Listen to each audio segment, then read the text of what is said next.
Hello, everyone. It's really my great pleasure to welcome you at Microsoft Developer Channel. Please let me know in the chat that you can hear me fine and see me. And we will start our stream today.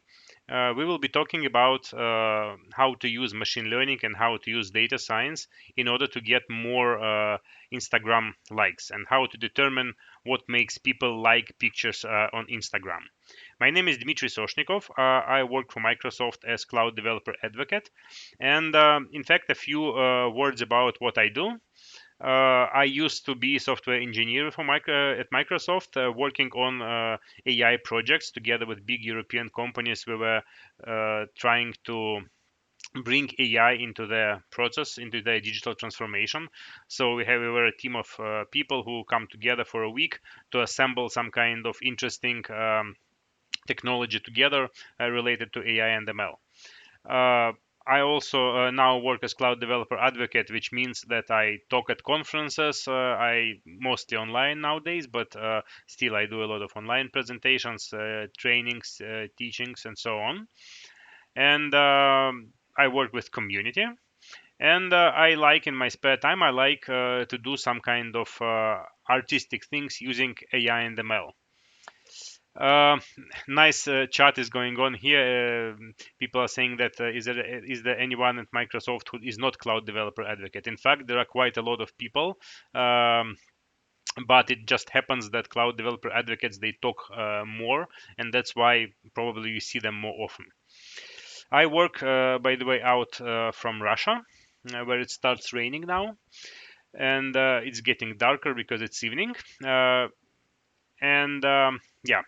So one of my passions is to use AI to create some kind of art. And if you are interested in that, if you want to learn how to develop neural networks that can draw pictures like this, or how to use cognitive services, you can have a look at my blog post, which talks about that in detail. That was a little bit of advertising on my part.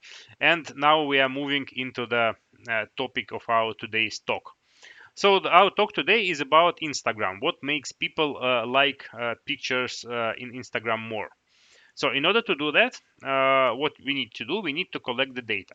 So ideally, what we want to find some reasons like what people like more, and we also want to be able to predict how many likes a given photograph would get. To do that, to do the study, I collected data from my own Instagram account. So I have my own Instagram account. It's not hugely popular. Um, so the photos they get on average something like 50, 30, 60 likes. But I post like whatever is interesting in my life, so they are pretty diverse pictures, and it's of course it's a good thing to explore your own Instagram because you have easy access to all pictures. So how do we start this problem from the point of view of data science? In data science, we typically study how certain features affect the result. So by features we mean certain data. In case of Instagram, it could be like the text below the picture or the picture itself, or the hashtags. And label is the number of likes. Label is the result that we are trying to predict in case that we are building the machine learning model, or the result that we want to study the effect to. In terms of features, of course, it's much easier to work with the features which are kind of represented as numbers, as a table. For example, date of publication, very simple feature to work with. We can try to see how date of publication affects number of likes. And by date of publication, we can actually mean different things. For example, day of week probably affects number of likes because people tend to be lazy on weekends and probably they spend less time on social networks. Or maybe on the opposite, they have more spare time and they spend more time on social networks on weekends. We don't know in advance, and we can only prove this hypothesis by using data. Also, it's interesting to see uh, how uh, how the number of likes changes with time. Are you getting more popular? Are you getting less popular? Those kind of things. Hashtags, number of hashtags definitely should affect the number of likes. And those features are kind of easy to extract because they are present in the text of post, they're easy computable. The more difficult thing is to deal with unstructured data. The first kind of data, I call it structured because you can represent it as a table. The unstructured data is essentially the picture itself. And it's difficult to deal with the picture itself because the picture is just a collection of pixels, and how you would view this collection of pixels, how would you make it input to machine learning model. It turns out that modern AI techniques, neural networks, they in fact can use this kind of unstructured data as input. So you can take a neural network and you can train it to predict number of likes from a picture. It's not clear whether that would give a good result or not because for example, I haven't tried it myself, but you can theoretically do it, especially if you have enough training data. On the other hand, this would not give you an understanding like what makes people like pictures more, because with a neural network, everything is hidden inside. The model can predict something, but you never know why it predicts something. So that's why what the approach that I'm trying to take here in my example would be to extract features using pre-trained models. So in fact, there are models available in the cloud, or there are pre-trained neural networks which you can use to extract certain information from the image. For example, you can look for the faces of people. You can say that, okay, there is a person of this approximately of this age with this gender present in this picture, and we can then see how this data affects the result. And this data is already structured because you can see it is represented as certain data, as something which can be converted to a table. uh, so the idea is to use some kind of pre-trained model, and we will use Microsoft Cognitive Services as this pre-trained model. Cognitive Services is a number of models which are available in the cloud as the already existing building blocks for your systems. They are quite popular because if you consider business problems, for example, problems that people are trying to solve, they are very typical. They are often um, like count the number of people in the video feed from the camera, or try to extract sentiment from the tweet and see if tweets are getting more positive or more negative towards our brand, things like that. And those things, they are typical, and that's why you can separate them into services which people could use without training the models themselves. And those cognitive services, they are available in the Microsoft Cloud. Let's for example see how they can extract some information from the pictures. So we can you can try to see it yourself. I will paste the link here in the chat. So you can try going to this page with Cognitive Services homepage. And there are several services here. There are services related to computer vision. That's something we would be interested in. There are also services which can handle speech. For example, convert speech to text. This is useful if we are dealing, for example, with audios and we want to extract some structured information from them. For example, we might take movies and then try to see their language, like if they use some profanity in the language and how it affects whether people like them or not, or something like that.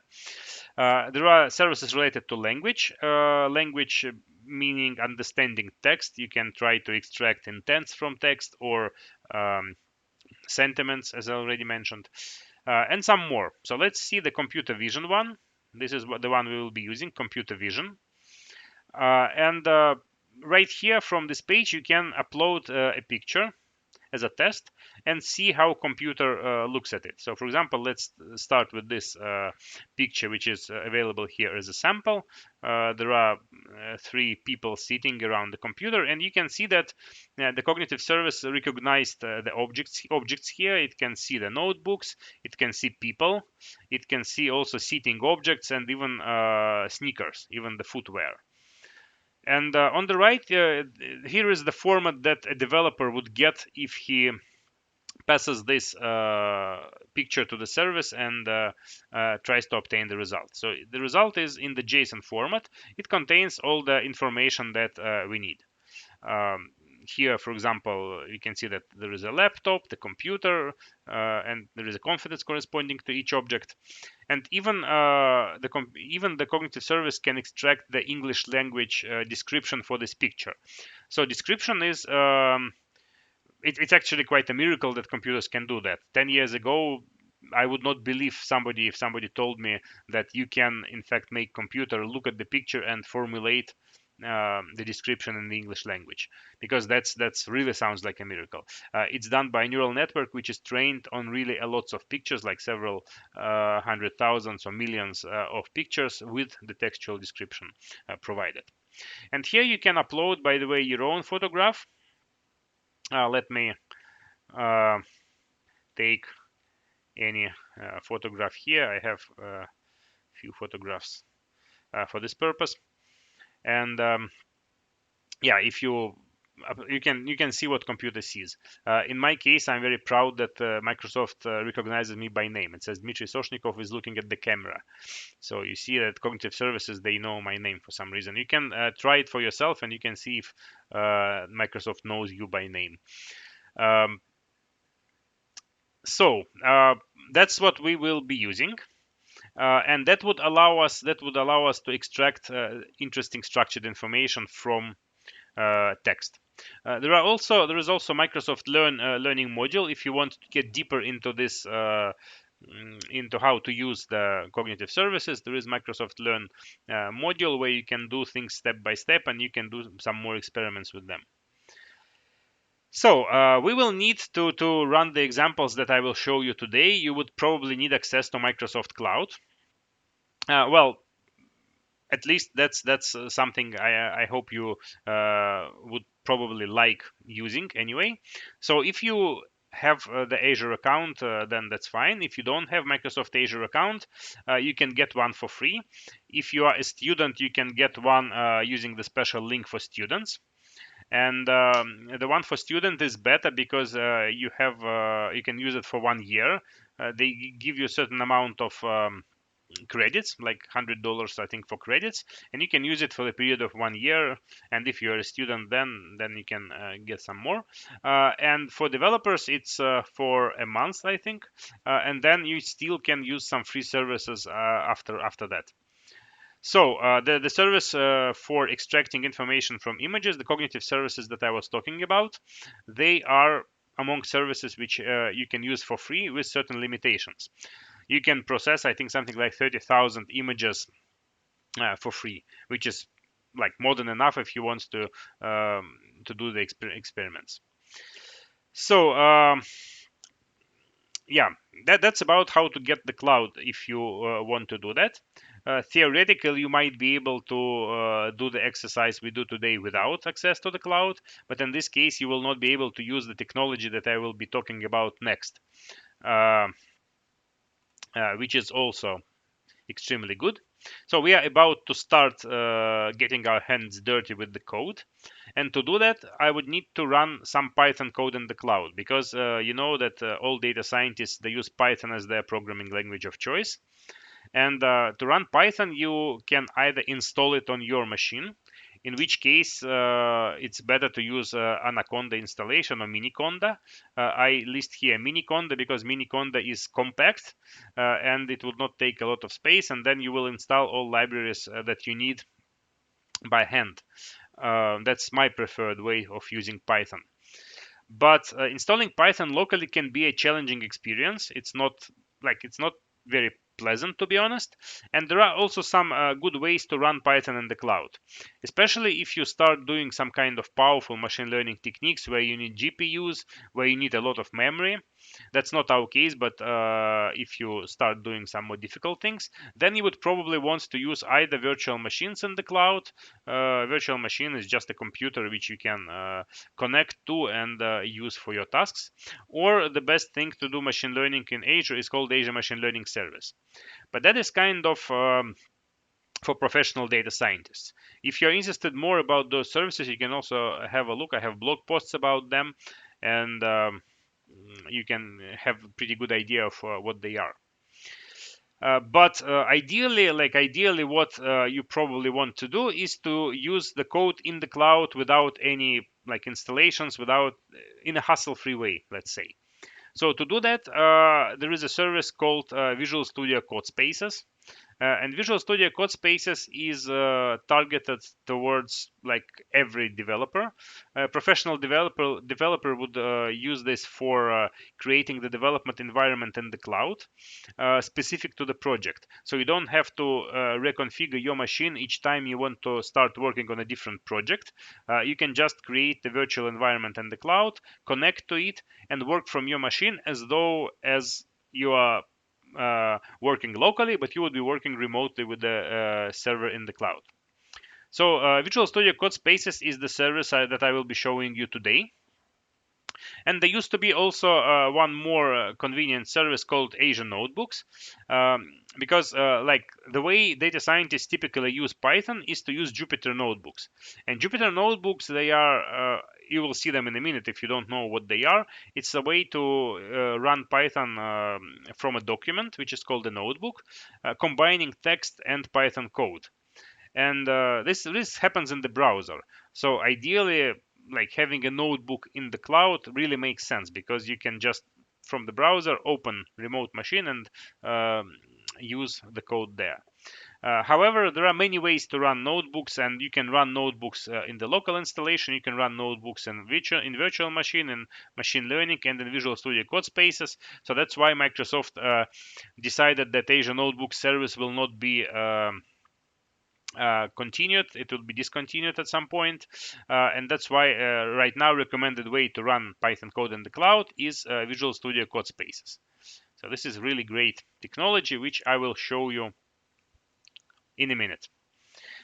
So what we will be doing? We will start with GitHub repository. The code that I will be showing you is available in GitHub repository, so you can then have a look at it in your spare time. Let me just paste the code in the chat as well, in case you want to have a look now, and um,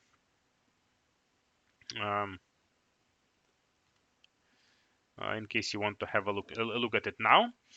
So this is the repository, and we will be starting with existing data sets. So I spent some time extracting the data set of the pictures from my Instagram. You can do it in different ways. You can do web scraping, like you can write a program which would go to Instagram like a human being and download all the data. That's not very easy way to do it, but you can do that. And there are some, I think, already available tools to do that. Uh, Another way to do it is you can get your own content. On the Instagram, there is a special link in the account settings, which tells you if you want to download all your content, you can just do it in one big zip file. So that's the easiest way to get all the Instagram. Um, um, yeah, is there a problem with seeing the links in the chat? Because people are saying that they cannot see the link, which is kind of strange. Because yeah, so I will continue talking, and yeah, okay, you can see it. Good. I think there might be some delay. It shows up as stars. That's too bad. um, I wonder what's the good solution for that. I don't have the good solution at the moment, but yeah. So I think in this case you just have to have a look at the slide, and yeah, I think the links are disabled in the settings. So let me see if I can change the chat settings. Boom.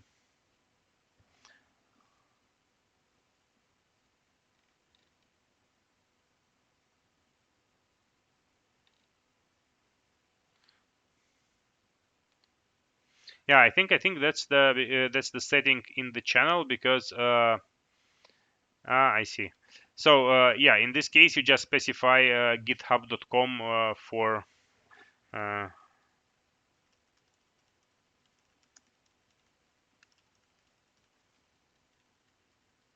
for the stars. In the place of stars, you can use github.com.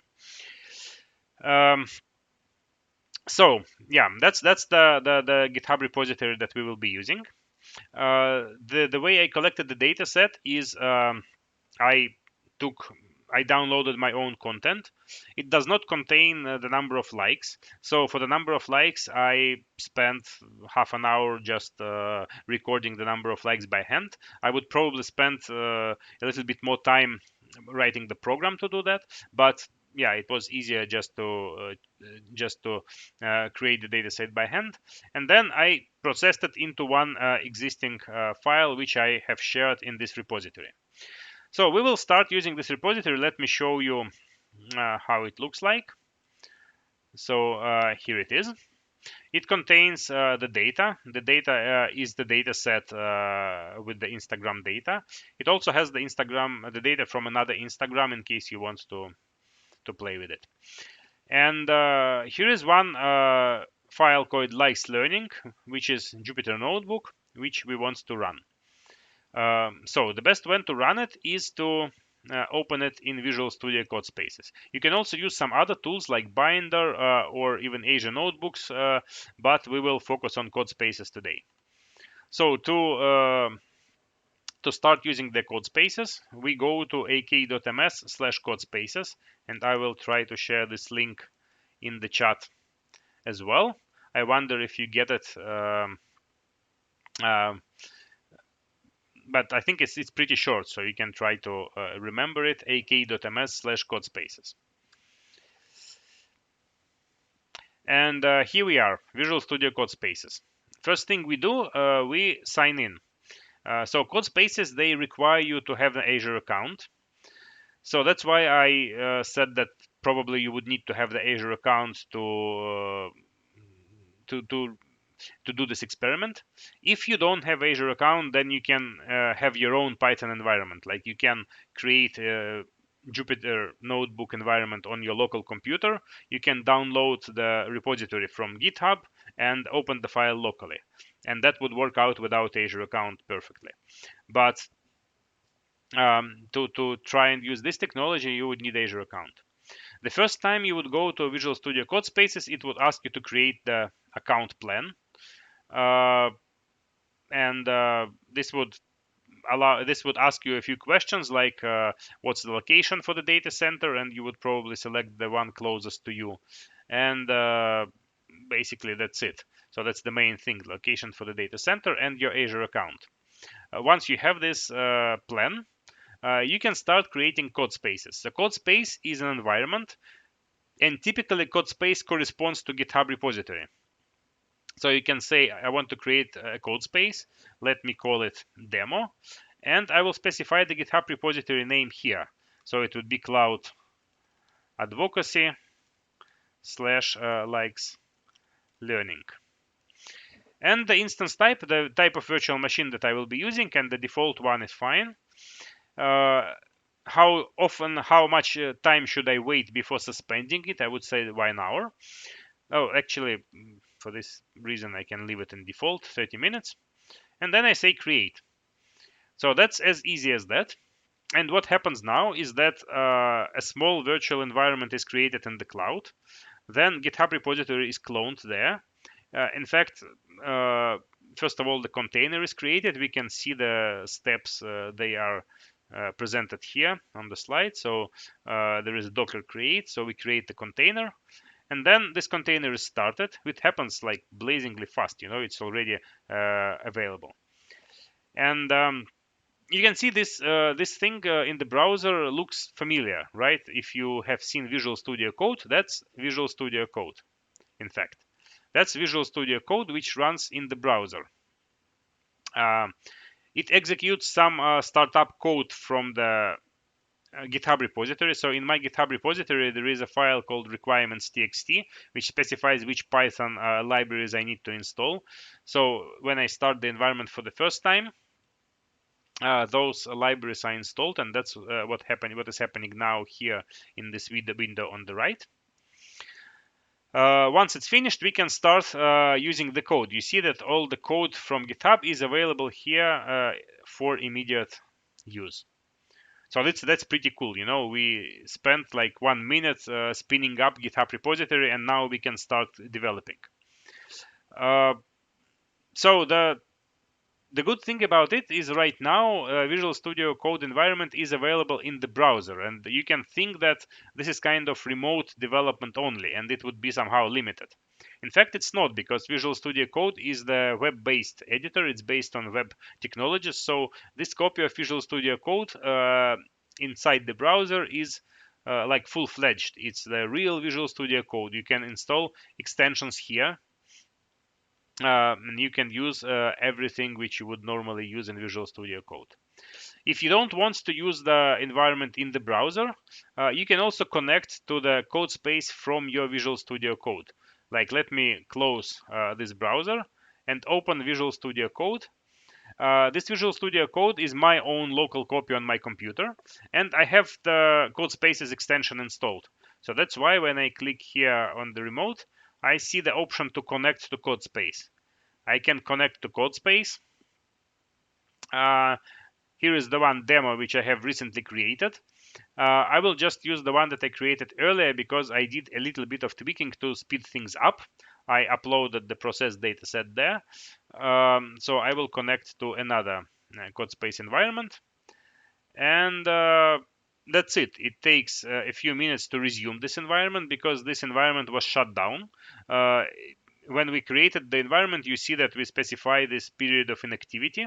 Like after 30 minutes, the environment should be shut down. And that's why right now it was not ready. It takes about like a couple of minutes to resume the code space. And now I am running this code space in my local Visual Studio Code. The reason it is that simple is that Visual Studio Code, when it was designed as an editor, it was designed in a very clever way as the client-server application. So there is the server part of Visual Studio Code, which contains all the language features, like it knows which libraries are there in the project. It knows how to do autocomplete and everything. And client environment is responsible for actual editing. So this allows you to work really in a seamless way with a remote machine. Like, I will be editing files directly on the remote code space as though it's my own local copy. And I would be able to use GitHub integration, everything that I like from Visual Studio Code in this remote fashion. So if you have the question is, if you have the VS Code locally on your machine, can you run everything locally and not in the code space? Yes, definitely you can do that.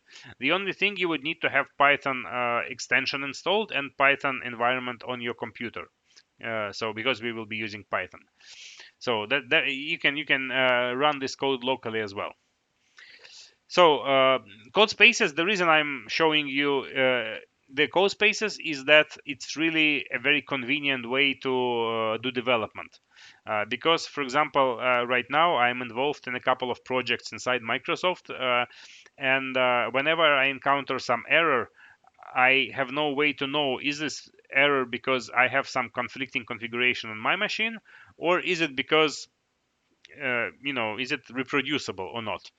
So that's why it's very easy to start with Codespaces, because everyone is on the same page. Everybody is using the same fresh configuration for the project, and you have the repeatability. So, and if I encounter a bug, I can just say clone this repository and in the Codespaces, and you will see the bug, and everybody would have the same kind of situation.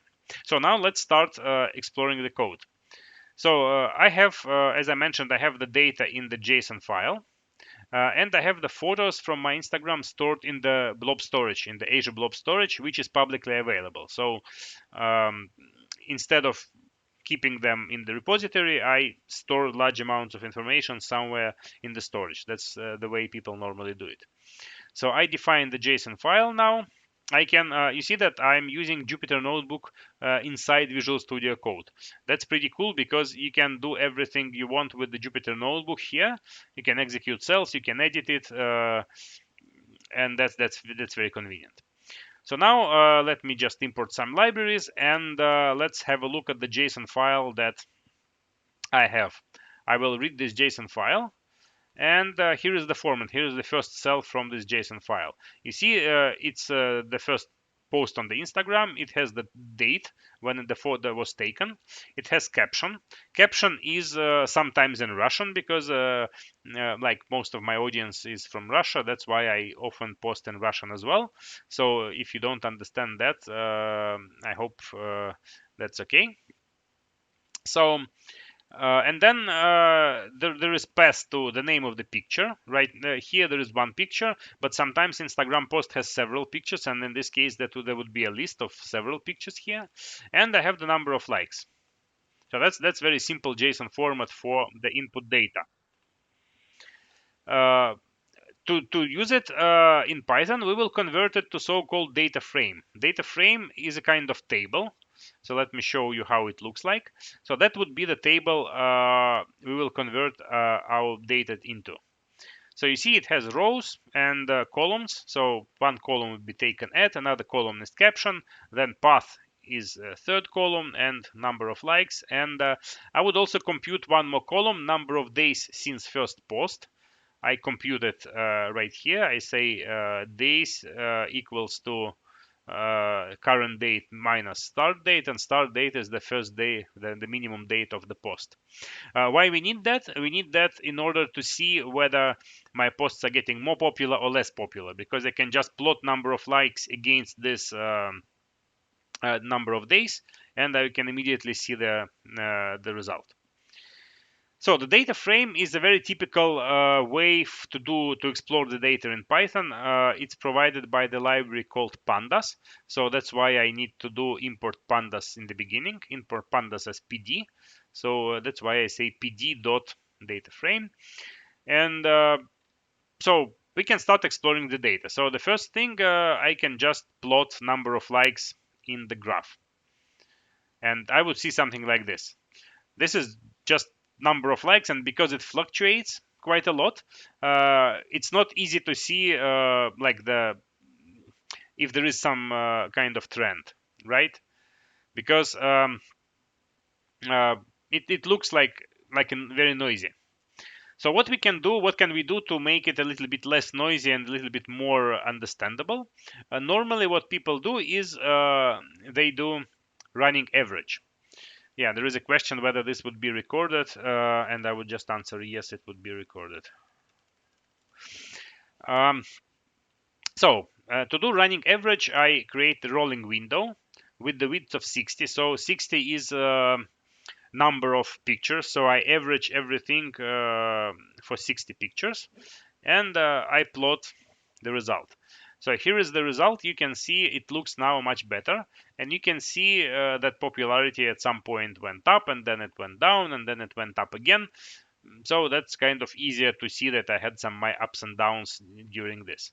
By varying window size, we can control like how much smoother it is. Like if I say window equals to 10, then it would be a little bit less smooth, but you would see some seasonal variations. So you can see that there are some periodic drops which correspond maybe to weekends, or maybe they correspond to like we need to explore a little bit more to understand the reason. But you would be able, with a smaller window, you would be able to see more precise, um, like with better not accuracy, with the better precision, like what goes on. If we do like if a window would be wider, then everything is more smooth, but you cannot observe individual tendencies. So that's nice to know that I had some really bad period probably, and then it went more or less back to normal. But what else we can do? We could probably would be interesting to see how this changes by month, not averaging by number of pictures, but averaging by month, because that would show us like are there any months which are less good for posting. For example, do people spend more time on Instagram in winter or in the summer? Things like that. So to do that, what we do, we group by all the records by month, and we compute mean number of likes per month, and then we plot that. So this is uh, the same graph but aggregated by month, we can see that the tendency is more or less the same. Everything is good, everything is bad, and then everything is getting better. But we can see some ups and downs. Most notably, you see that there is pretty much pretty big increase in the number of likes in May. May is probably when there was like this isolation because of the COVID pandemic, and that probably caused people in the beginning to pay more attention to social media. I know it was like probably April, March, but I think the May was the time when this effect played off. But otherwise, I mean, it looks pretty stable. Uh, we can analyze some other dependencies, like for example, does amount of is it affected by the number of pictures? A number of pictures, I just compute the length of the path. Of the path column. Path contains the names of all pictures, so the length is the number of pictures attached to a post. And let's see if the number of likes is affected. And we can see that, yeah, up to a certain point, the more pictures there is, the bigger is number of likes. This can probably be explained by the fact that people like look through them, and then if they like any of the pictures, they would put the like to the whole post. I guess that might be the explanation. Okay, so that was a very easy start, like the most obvious features that we could extract. The more difficult thing is to extract tags. Hashtags, they are available as part of description, so we can try to extract them using regular expressions. So what we do, we take the caption, which is the text below the post, and we do find all, and we extract everything which starts with hashtag, and we put it into a separate column called tags. So if you run this, you can see that tags are extracted here, like food, food photography, cooking, sunset, and so on. Many posts do not have tags, because I do not like to use tags a lot, because they kind of make the post look a little bit less nice, and they are probably good for increasing number of likes, but because I'm not really looking into being super popular, I typically try to ignore hashtags. So let's see if the number of tags affect popularity. Again, we compute number of tags and plot the bar, and we can see that the more tags the post has, the better is the result. And this is kind of obvious, right? Because hashtags is the way people search for pictures, and the more hashtags we have, the more is the probability that a random person would just walk in from somewhere and see our post and like it, right? So we can see that this is pretty significant increase. Why the post with 23 tags doesn't have enough likes, I don't know. Actually, it would be interesting to see the post with 23 tags. Do we want to do that, or we can say df df and tags more than 20, and this would list us all pictures with a lot of tags. And we can see that there is one picture with how many 26 tags, which is pretty liked, and another one which has low number of likes with 23 tags. And what is this picture? We can have a look. We can take this URL, and then I need to remember what is the URL for the storage. Let me try to remember that, because it's in the beginning here. Here is the URL for the storage.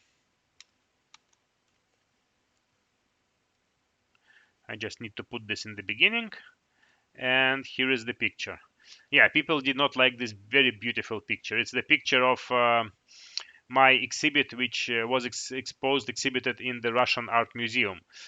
It's an interactive exhibit, and you walk in front of it. It takes a picture of you, and it blends it together with pictures of other visitors of the museum. So I think that's pretty cool. I don't know why people didn't like that. I guess that's a kind of glitch in the system. Maybe I posted it at night when everybody was asleep. But otherwise, we can see that more likes The more likes, the better. The more tags, the better. So whenever you post on Instagram, remember that. What next? Next, we can try to analyze most popular tags. First of all, I defined the function here, which, yeah, yeah, great comment that there are 4 pictures in the post. Thank you so much. I would not spend the time right now looking at all 4 of them. That can be a nice exercise. Like if you want to do that, you can do that. But let's not spend time now. Probably that's not the best picture, right? Or not the worst. I don't know.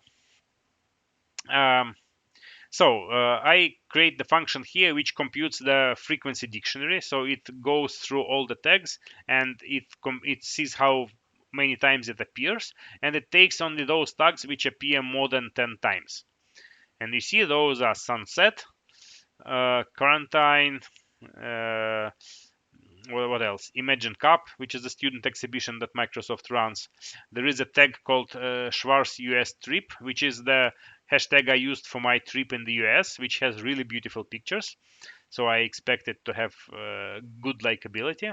And then there is a tag which is like the most popular tag that I use is called geometry off, because I like taking pictures, like geometrical pictures of everything, like when things are aligned in a certain nice geometric way, and I tag all those pictures with geometry off something. So that's why it's very popular. Uh, Now, for each of those tags, what I do, for each of those tags, I compute. So I select only those pictures which contain those tags, and I average out number of likes among all of them. So that's the kind of meaning of this graph. Let me make it a little bit larger. So I'd say fixed size equals 15,6. Oops. Um, not that easy. So I would have to say plet figure and then fixed size. Yeah. So which hashtag is the most likable? The most likable is my US trip and sunset. And my beautiful geometry off is not very much liked because I probably bored everyone because I always use the hashtag. Um, yeah, that's a really good comment that we can use anomaly detection methods to actually see which posts are unusually bad or unusually good. That's really great comment. Yeah, that I would probably do that at some point. So that's it for simple part of our analysis, and now we are getting into something even more interesting. So what we will do now is we want to analyze the content of pictures. We want to look into them using cognitive services. So to do that, we will use cognitive services API, cognitive services SDK as well, Python SDK. I install it here with pip install. And then to use them, we would need a special key and endpoint URL. Because you can imagine that cognitive services, they are not free, so they charge you a little bit each time you process a photograph. This little bit is really small, but still you can either use free version up to 30,000, or you can use paid version if you want to process a lot of pictures without any problems. So to get this key, you can do several things. Like one of the things would be, if you have Azure account, you would go to your Azure account, to your Azure portal, and in this portal you would create a resource called computer vision. Let me show you how this can be done. So you say create a resource, and you search here for computer vision.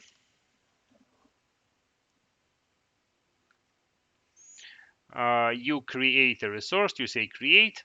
You select the location, which should be somewhere closer to you. Like in my case, it would be North Europe. Pricing would be probably free. You see, with free pricing, you get only 20 calls per minute. So if you want to process a lot of photographs, like me, you would probably want to pay for it a little bit.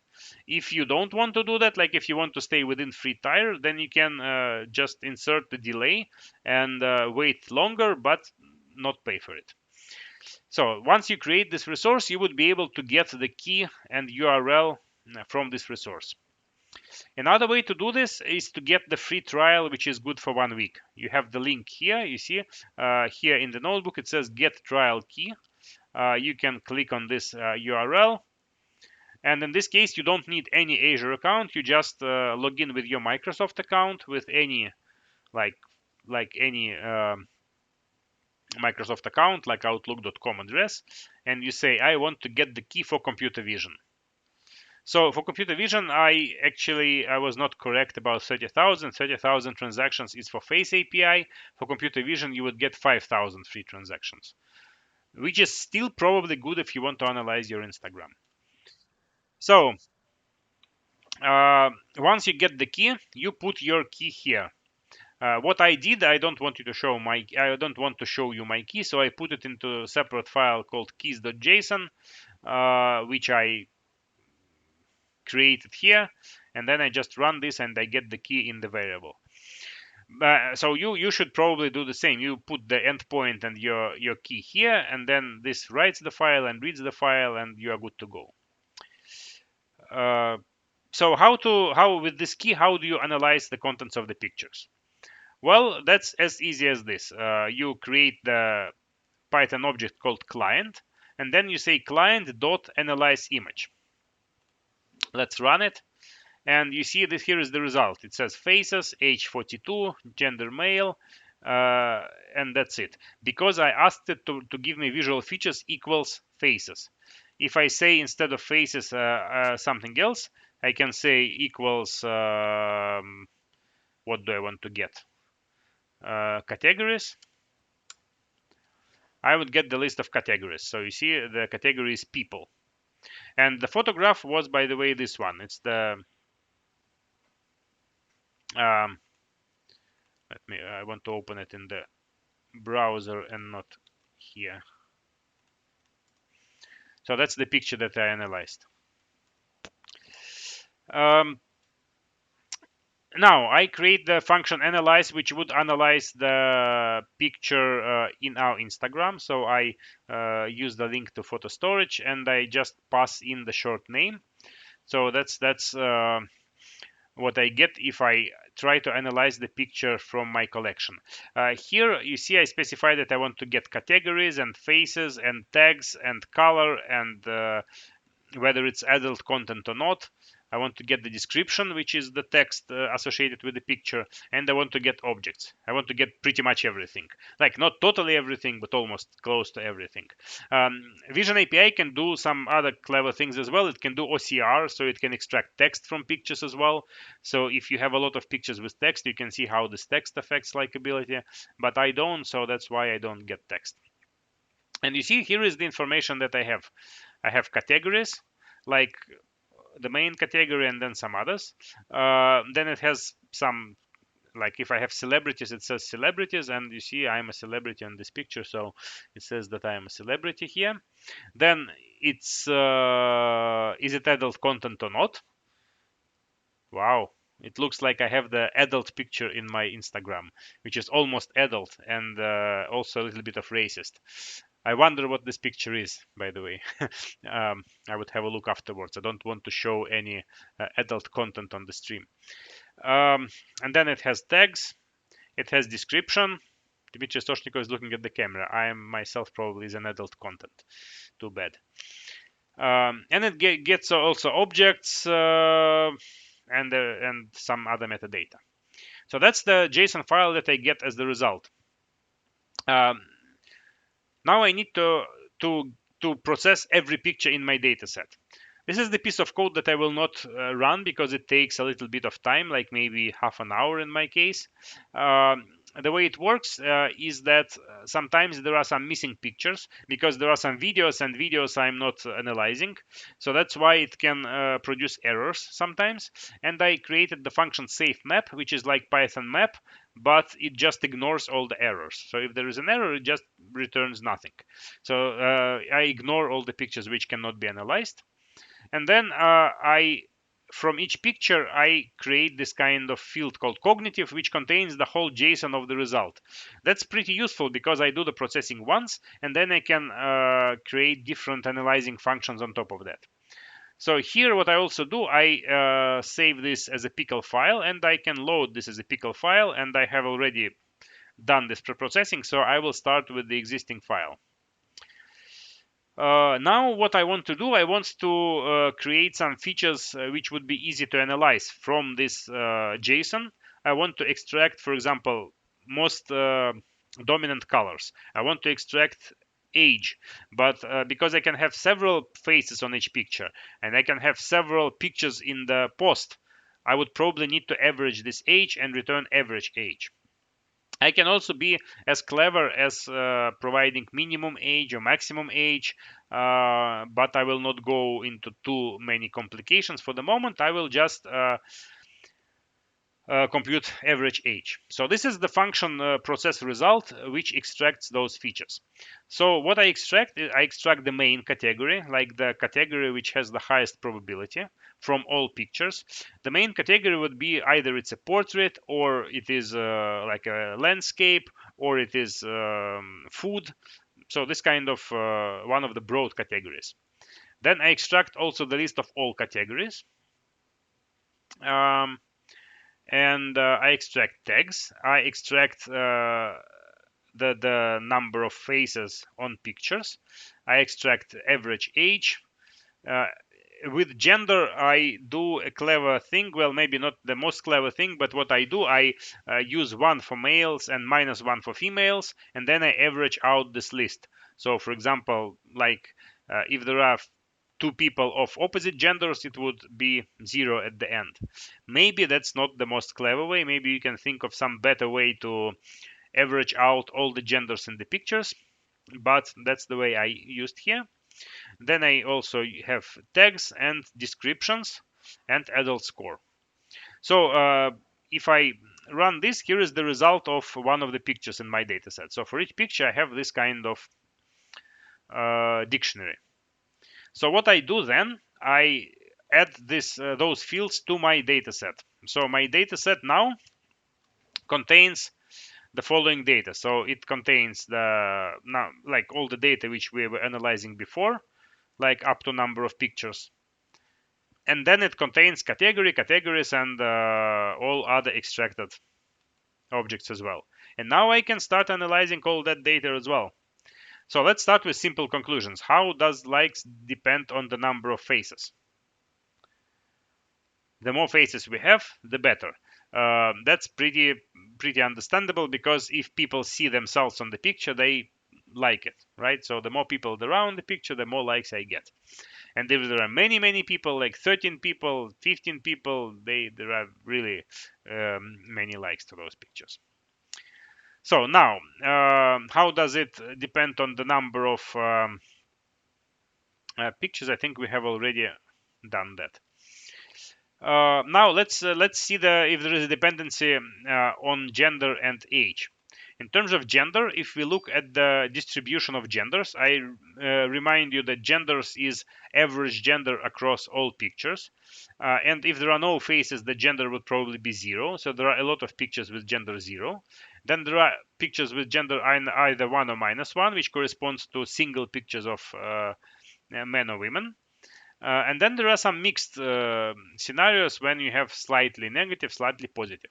So what I do here, I consider everything above 0.5 to be male, everything below -0.5 to be female, and everything else neutral.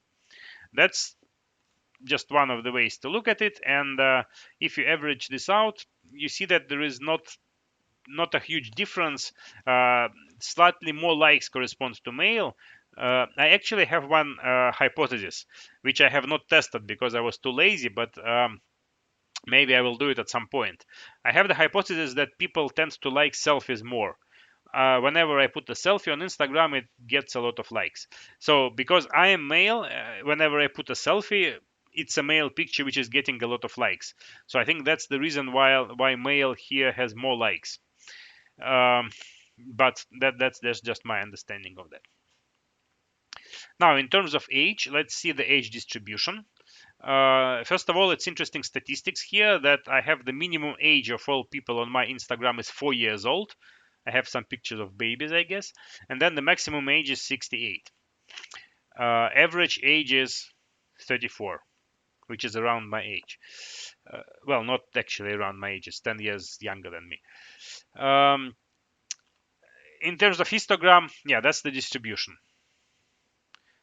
I probably started my Instagram when I was something like 30 something years old. I don't know, 39 maybe. To see how the age affects likability, what I can do, I can group ages into categories. So for example, I divide age by 10, like doing the whole number division, and then multiply by 10. So the age is converted into 10, 20, 40, 50, so on. It's basically rounding the age to the nearest 10 years. And then we are grouping according to this age group. And you can see that here is the distribution, like people in the like the middle-aged people like me, they are getting more likes than younger people and then older people for some reason. Now we can see the effect of categories and tags. We have already analyzed tags which were taken from the photo description, like tags which are manually provided by people. But we can also do the same thing on the categories and tags extracted by computer vision. So let's see. So here are the categories, the most frequent categories which appear more than 15 times. And you can see that the most popular category is others, because everything which is not clear what it is gets into others. And then people group is often that's not the likability, that's the number of pictures with this category. So it kind of shows most popular categories that I use in my pictures. So you see there are a lot of things related to people. There are some things related to drinks and food, and outdoors, indoors, and so on. Trees, some trees. I have pictures of trees. 20, 30 pictures of trees I have in my Instagram. So from each category from this list, we can compute mean likability, and this gives us this um, graph. By the way, what you have seen now is Visual Studio Codespaces wanted to suspend, and I said no, I want to continue working. So because maybe I'm not changing too much things, maybe because I'm not saving this notebook, that's the reason it thinks that I'm passive and not doing actual work and wants to suspend. So here is the popularity. I sorted it, so you can see that drinks are least popular, which is actually pretty good. Even though that I am Russian and I post for people in Russia, they do not like drinks. That's the good result. And then the most popular categories are people group, everything related to people, and everything else is in between. Food is also not very popular, which is good. Food is not meaningful. So the same thing we can do with tags. The most frequent tags, no, that's not the most frequent. The most likable tags are man, smile, uh, cloud. You see, cloud is very popular. I don't know, like, because cloud is a tag extracted from a picture, so it's not that the same cloud as we are talking about now. It's the physical, actual cloud created by God and not created by human beings. So yeah, those clouds are popular, and food again are not very popular. Uh, what else we can do? Like for example, here we did not see any tags corresponding to cats and dogs, and probably everybody wants to know whether pictures of cats get more likes or not. And we can find this out. We can specify tags manually. For example, if we want to compare cats, dogs, and also some other like people, man, woman, and child, we can see how their popularity distributes. So no doubt cats are most popular, and then men, dogs, women, and child. Children are least popular of all. I don't know why is that, but that's the statistics. You know that there is a saying which goes like there is lie, horrible lie, and then statistics. Because with statistics you can prove anything, and that's how we prove that cats are popular. So that analysis by hand is actually a very important part of data exploration, and that's what every data scientist probably does before doing something more interesting. What we will also do now is we try to train machine learning model.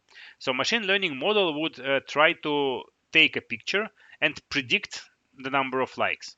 In terms of machine learning, this process is called regression. So there are several machine learning tasks, and regression is when you try to predict a number.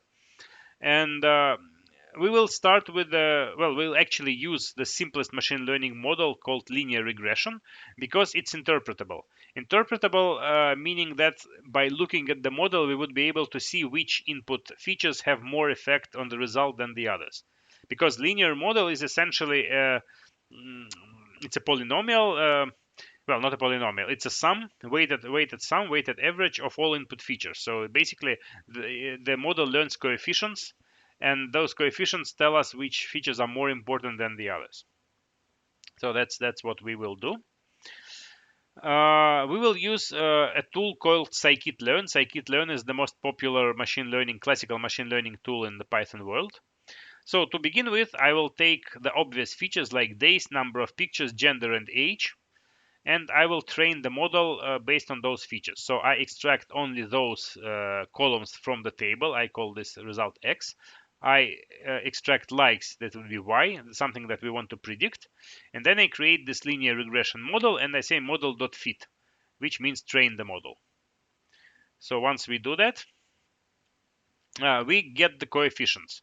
So you see that coefficients for days is really small and negative. So it means that the more days since the beginning of my Instagram, it has the negative effect on the number of likes, but very, very small negative effect. So probably it can be ignored.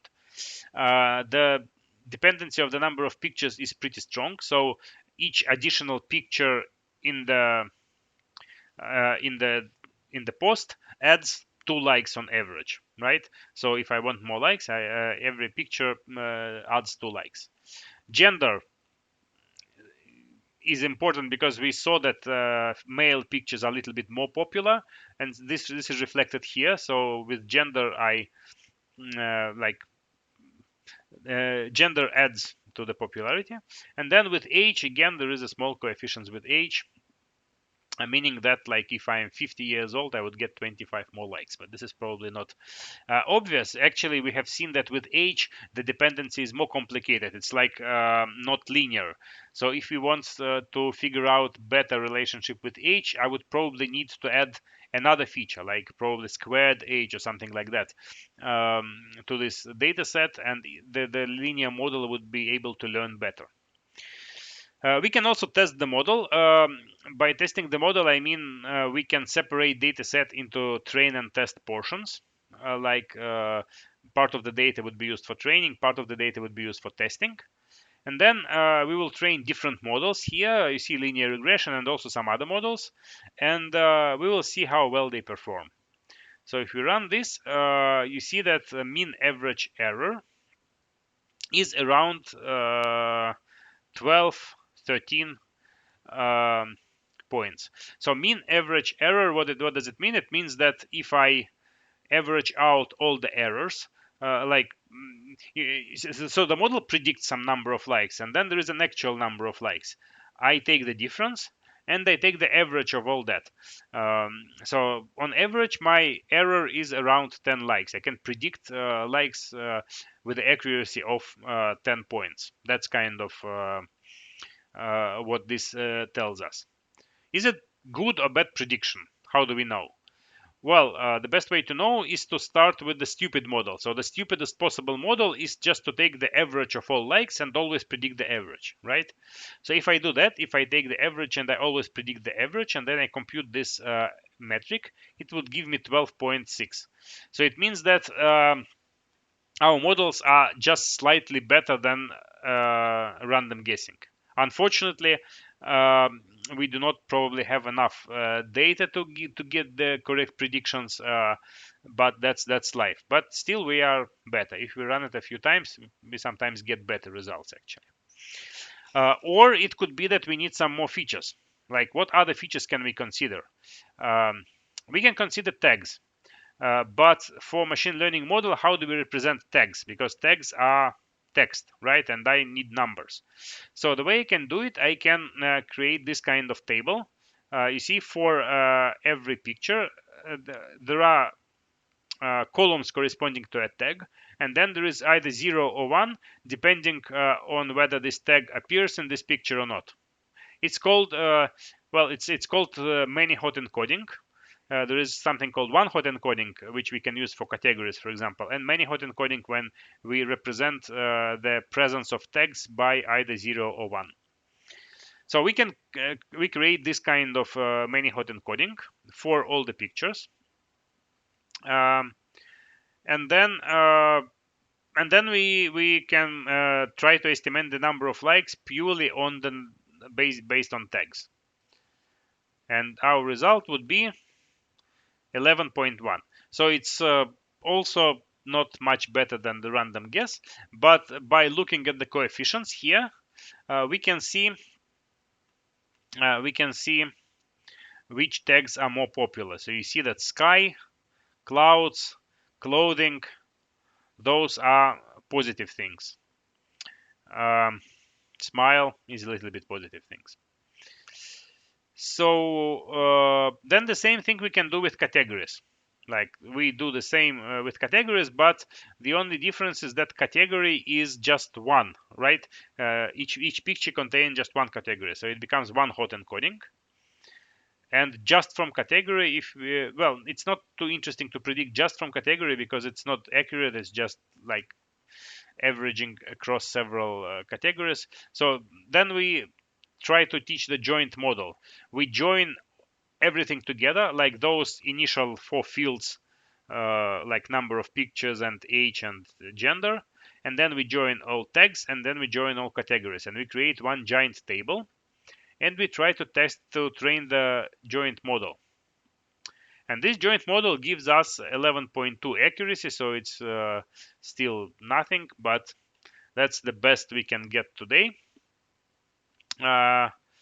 And we can see, yeah, the result. Drinks are hugely not popular, so drink is the least popular thing at all, and people is the most popular. So that's, I think, the conclusion from our talk today. If you want more likes on Instagram, take pictures of people, not drinks, and not food. You should not take pictures of food. And here is the table. Yeah, drink is the least popular, and you can examine it sorted by popularity. So people group, sky, people crowd are things which are good for number of likes. So that's pretty much it for the demo. You can also do nice things like doing word clouds, because we have the description as well. Description is the text corresponding to a picture, and we can do something with this description as well. And the simplest thing would be to plot a word cloud. Word cloud is the something like this, like which words are used more often in description. Well, actually, is this word cloud? It's generated from not from description, but from text extracted from the picture. I think, because let me see how it worked. Generate txt, and txt. I concatenate all the description together. So description is something which is generated from the picture automatically. So that's why it says Dmitry Soshnikov. It appears here because Microsoft knows my name from picture, and then standing, sitting, camera, close up. Those are words which neural network generates. And if we take the caption, if we take the title of the picture, then we get different result. But this result would be in Russian because most of the descriptions are in Russian. And geometry of is one of the most popular ones. And then it also says geometry in Russian. And then it says Wiki Valerie, which is the Instagram of my daughter, whom I often refer to as well. Imagine Cup is here, and so on. So that's it. I hope you like the conclusions. I hope you will follow the recommendations to never post food on Instagram, to avoid like being not interesting. So what are the takeaways of my talk today in general? Well, first of all, it's important. The most important thing is that data can provide insights. You can talk a lot about how to make better posts, but the best way to find out is to take the data and analyze the data. And that refers not only to Instagram, of course, it refers to any area of business. If you have the data, you can make meaningful conclusions. This data can drive decisions, like you now know what to do in order to get more likes. And also, we can train models which can make predictions. If we trained accurate model, like our model today was not accurate, unfortunately, could it be that we don't have enough data, or we didn't figure out the right features, or maybe we need more data in the neural network. But if we have the model which predicts the result, we can give it a picture and then ask like what would be the result. And of course, we've seen the Visual Studio Codespaces. Visual Studio Codespaces is the best, the easiest way to run any Python code or any code in the cloud. And I definitely encourage you to have a look at it and try it for yourself. And maybe you would like it and you would be using it for some of your work, research, or hobbies. So that's it. If you, we also like collecting data, as you know that data helps data helps us take decisions. So that's why we want to collect data on this talk as well. And I ask you to fill out the survey. There is this link here, akms/reactor/survey, and the number of this talk is 7796. So you go to this URL, you provide the number for the talk, and you tell us what you think of this talk as well. And I would be really grateful to you if you fill this out, because I really want the feedback. I want to know what can be improved and what you liked and what not. If you have any questions, feel free to ask them. I would be really glad to answer.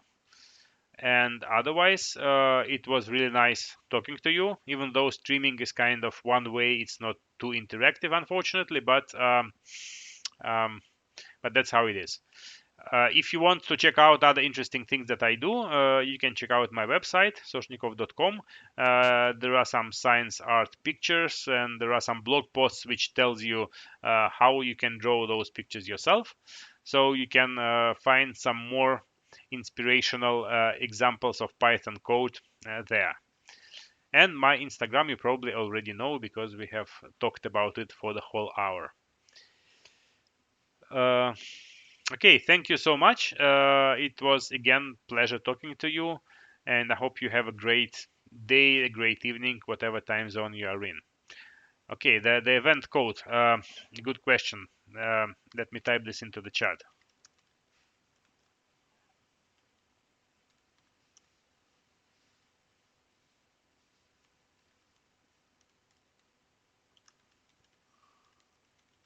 And then I will also provide the URL. Uh, okay, so the recording of this talk would be available um, on Twitch. So it would stay on Twitch for some time. So yeah, you can find it on Twitch. And the URL for the Git repository, I will type it into the chat in a moment.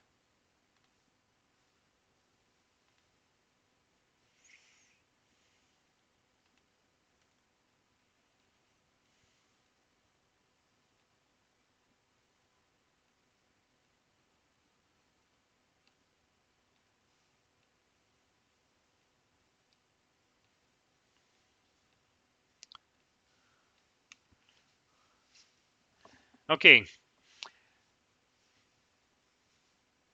so thanks a lot. If there are no more questions, I know there is a delay, and that's why I will hang out for a few more moments here. And yeah, the link doesn't show up, but you can substitute.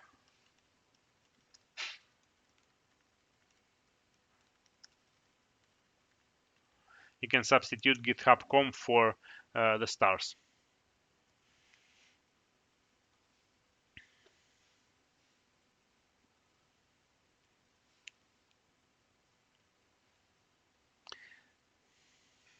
And actually, let me show you the repository right here.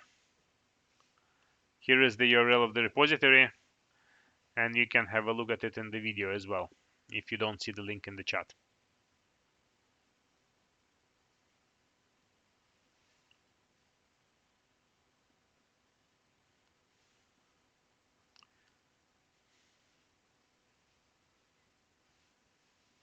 Okay, thanks a lot, everyone, and uh, I'm wishing you really great day, great evening, or great morning, depending on where you are.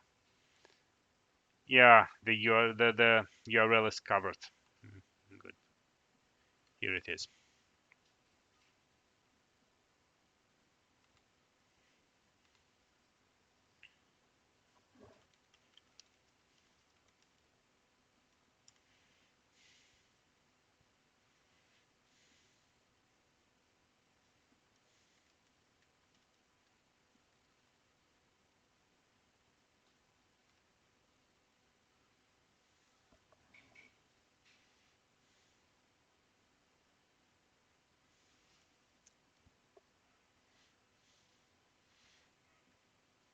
Okay.